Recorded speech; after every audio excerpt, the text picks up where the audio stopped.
Lift every voice and sing till earth and heaven ring with the harmonies of liberty. Let our rejoicing rise high as the listening skies. Let it resound, let it resounding sea. Sing a song full of the faith that the dark past has taught us. Sing a song full of the hope that the present has brought us. Facing the rising sun of our new day begun, let us march on till victory is won. Stony the road we trod, bitter the chastising rod, built in the days when hope unborn had died. Yet with a steady beat, have not our weary feet come to the place for which our fathers sighed. We have come over a way that with tears has been watered. We have come treading our path through the blood of the slaughtered. Out from the gloomy past, till now we stand at last, where the white gleam of our bright story stands. God of our weary ears, God of our silent tears, thou who hast brought us thus far on the way, thou who hast by thy might Let us into the light. Keep us forever in the path we pray.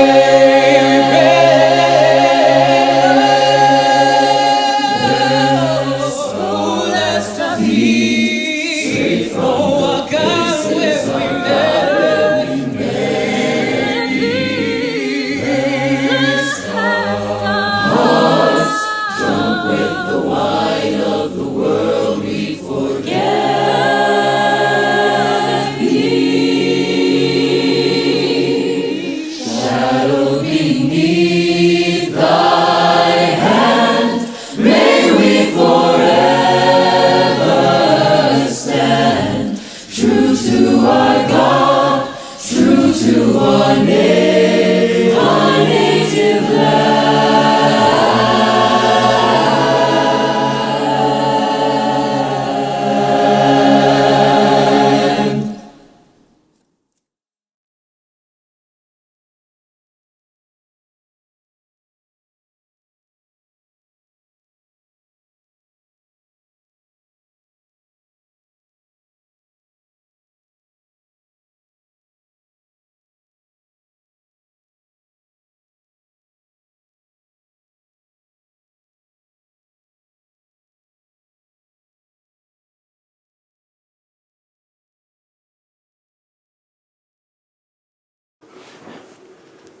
Good evening and welcome to our last session of Amidst Your Neighbors. I think even for me it's really been pretty good to hear what everybody has to say, to reflect a little bit more on this and prompt myself to be a little bit stronger in making my opinions or making my commitment to racial justice a reality.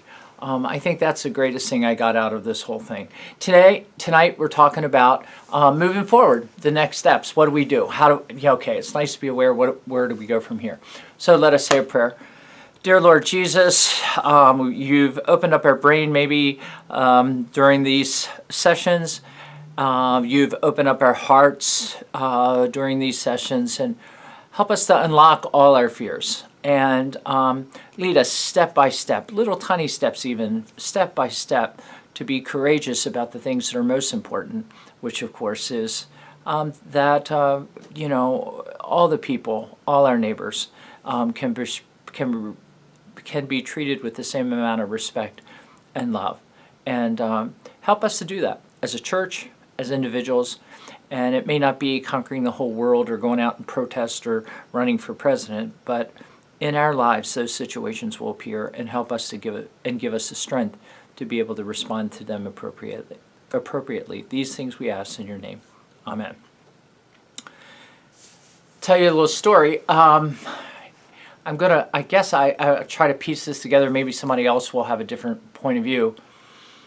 There was a group, neighborhood in Chicago, that got together, and they didn't like some of the things that were going on. It was maybe as many as 8 years ago. No, maybe it was 4 or 5 years ago. And they got together as a community association, and they printed up some signs.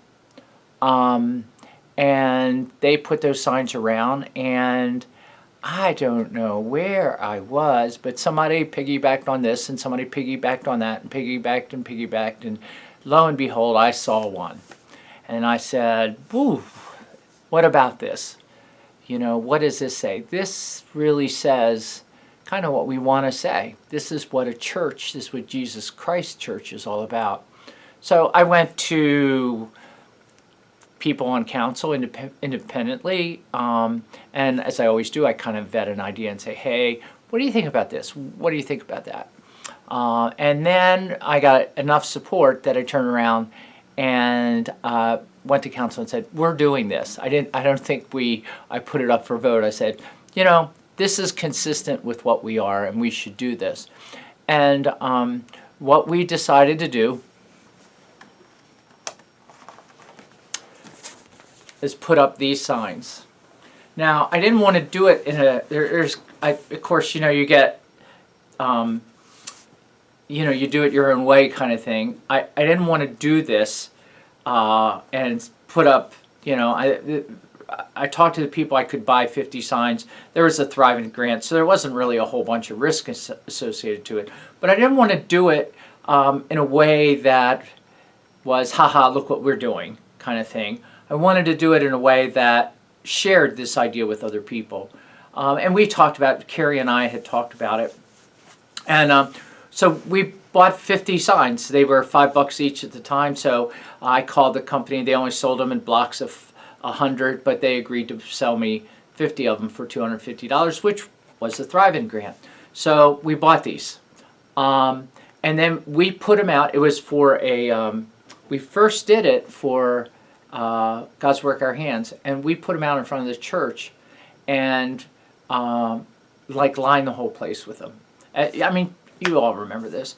And with lining these up all over the place, people came by and they saw 600 signs. I mean, all 50 signs were out there.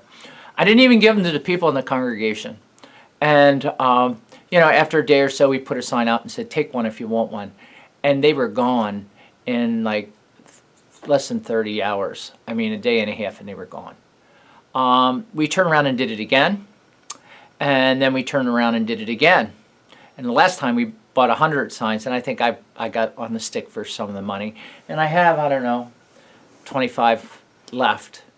But that made a statement, and it warms my heart every time I see one of these signs in somebody's yard.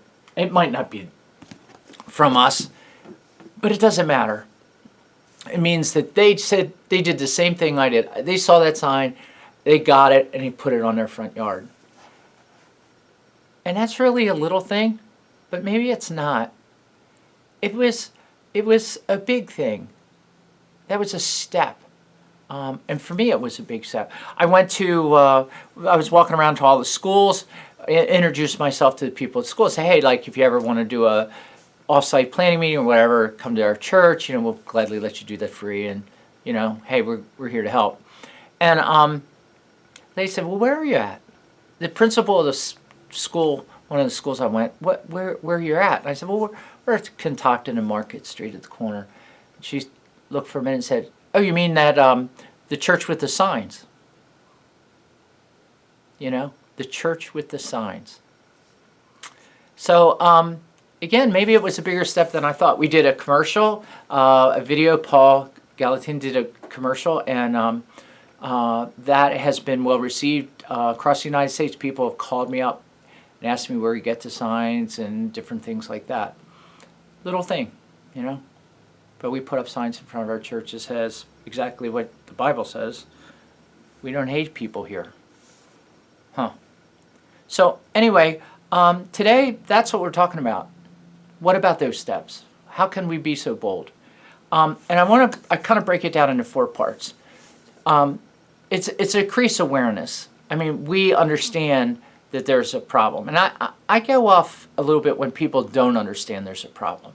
And that's kind of the disconnect to some of us. And then somehow or other we get a resolve. We resolve that, this problem, I should be part of the solution and not part of the problem. And then at that point, I think you got to prepare. I mean, it's not like you got to do your homework, but you got to practice your story a little bit. You got to practice, you got to be able to communicate. And that takes, you're riding in a car and you can talk to yourself, or you can, before you go to bed at night, think like, what would I say in this situation? Not all situations, but do something like that. And then this is where my belief comes in. I think God puts people in front of us. God puts the situation in front of us. I think somehow this network, some little thing comes up. And it won't be, they're going to ask you to run for president to change the world. It's going to be some little thing. And it's going to make a big difference. Because that little thing is going to make you, if you do that, then you're going to do the next little thing and the next little thing and the next little thing. Rome wasn't conquered in a day. We just take it step by step. So that's today. I'm talking, I don't even want to go into big things. I'm just talking about little things. I have 2 really great videos, I think, that explain that and how people can be people and people can be human and people can be good to each other in a very real way. And so take a look at these 2 videos and see if you can see yourself in these videos, and where we can reduce our fear, reduce all our anxieties, and just go for it. So enjoy them. I think they're fascinating stories. Enjoy them, and then we'll talk about Philemon, the Bible story of Philemon, and see what we have to say about Paul's little adventure. All right, here we go. Thanks for joining us tonight.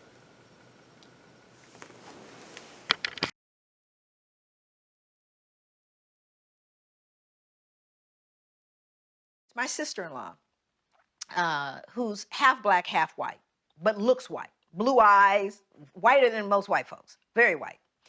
She and I, we kind of grew up together. We raised our children together. So they're first cousins, and it's a wonderful, very, very multicultural family.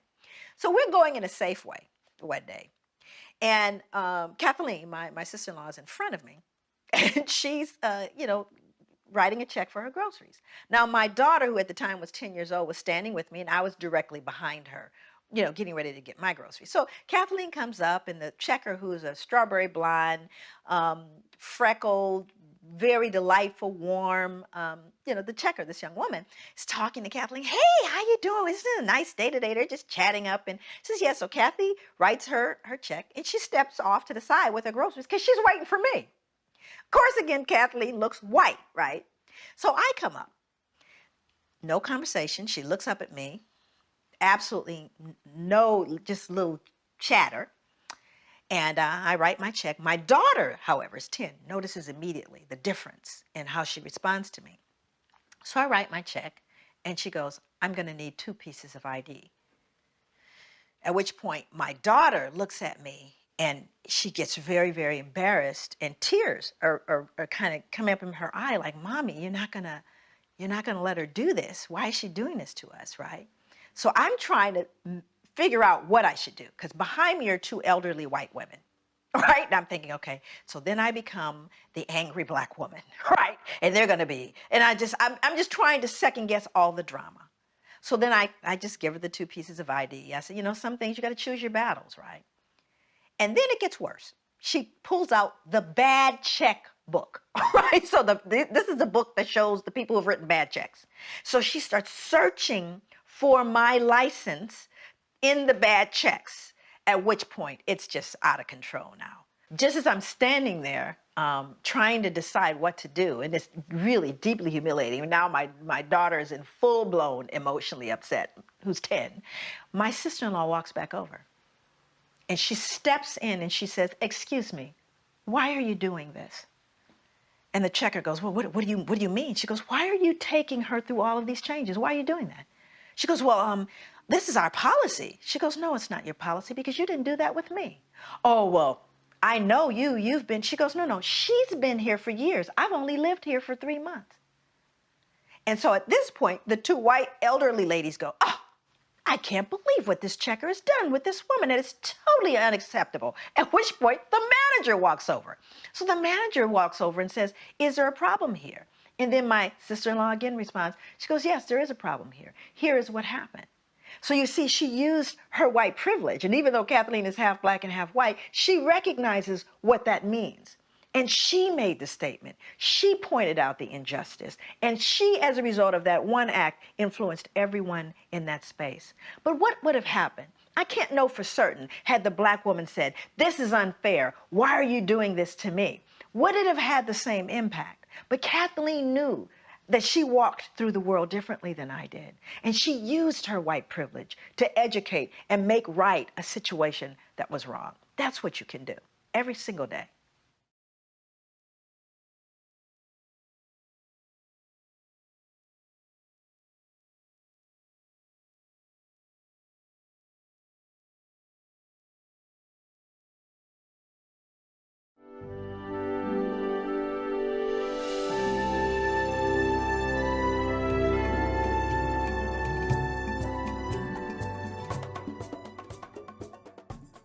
I like to go see movies. Everybody knows I'm a movie person, but I always go to see movies that aren't they're just fantastic kind of, cinematography stuff.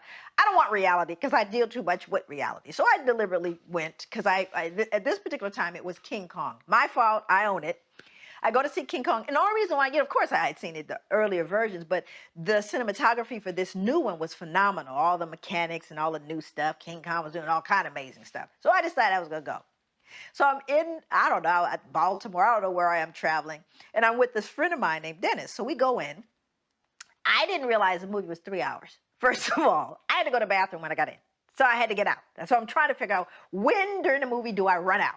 So I decided it's a big bug scene, Jurassic bugs. I don't like little bugs, certainly don't like big ones. So I decided this is a good time to run out. So I run out.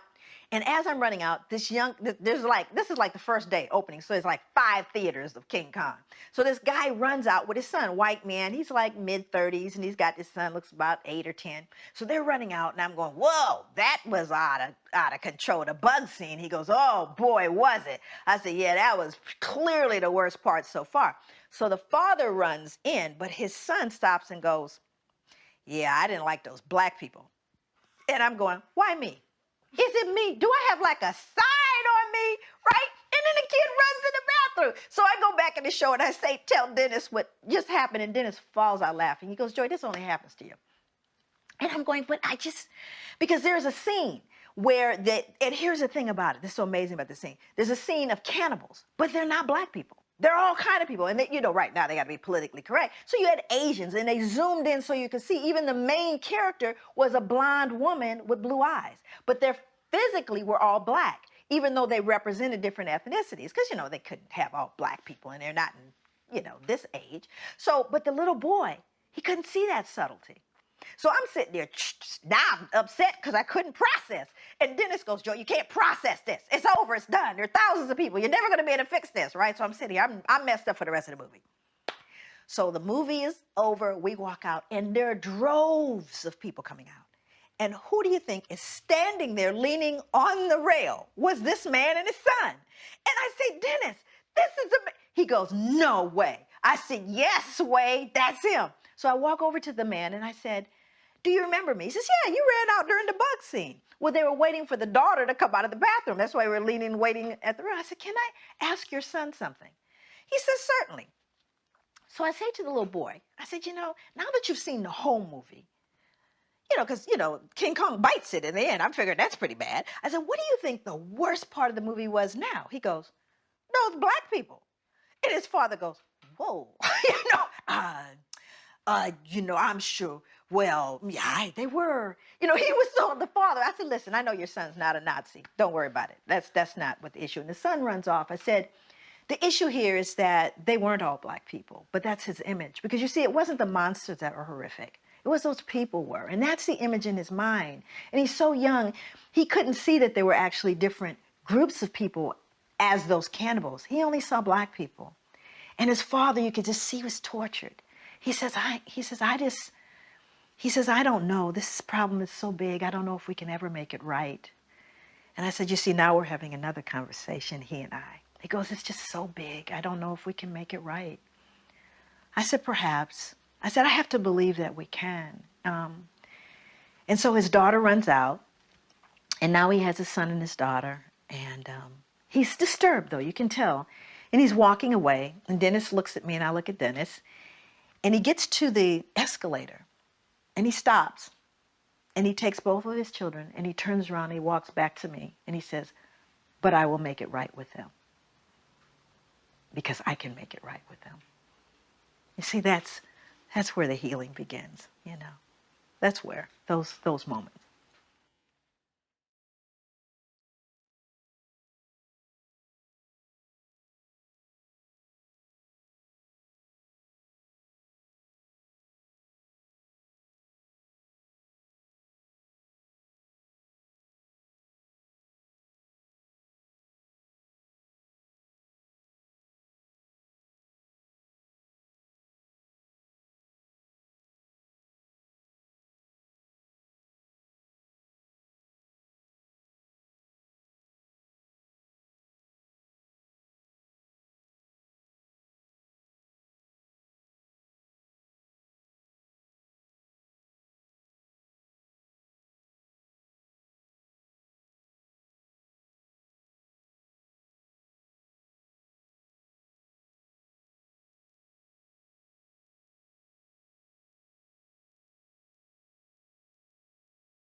I have a granddaughter who is a weight loss coach. She will tell you that it's important to understand how different foods work in your body and how they affect you. And so she has those conversations with people. She will tell you it's important to understand the reasons for why we eat what we eat or why we eat when we eat, and she'll have those conversations with people. She will talk about all the options for how to prepare meals in a healthy way. But what she will tell you also is that the most important factor in moving to a healthy weight, beyond all the understandings of the whats and whys and hows, is the decision just to do it. The commitment to follow up on that decision, doing whatever you can, no matter how small, beginning with one step, and then make it clear she's there to help you and support you. But even with all that, it's so easy to come up with excuses and rationalizations that keep someone from turning what they know about weight loss, from turning their belief and even resolve into action. And that same thing can be true when we're dealing with issues of justice and equity for all people. We can have all the conversations about what has happened, what is happening, and why. We can have all the conversations about what we have experienced and what we understand about racism and injustice. We can have all the conversations about our options for responding. But the most important factor in moving to a healthy society for all people is the decision just to do something, the commitment to do something, whatever we can do. And yet, in spite of our honest commitment, it can still be so easy to come up with excuses and rationalizations that keep us from turning our belief and our resolve into action. I once saw a t-shirt that had one excuse that we often hear for not doing what it takes to make a change. On the front of the t-shirt it said, "We've never done it that way before." Now sometimes that's known as the 7 last words of the church. And it's also a way of saying we have no real desire to change how we're doing things. But on the back of the t-shirt, there was a quote from the hymn Praise to the Lord, the Almighty. And it said, "Ponder anew what the Almighty can do." We can always come up with excuses for why doing something might not work. But then it's so important to remember we are called in our baptism to be about God's work, rather than to work to preserve our own beliefs and our own ways of doing things. It is so important to recognize that we can always move forward to new ways. We can always do new and challenging things when we put our trust in God and in God's vision, when we focus on what God can and will do in and through us. Now is the time to ponder anew what the Almighty can do, and then open ourselves up to be part of that.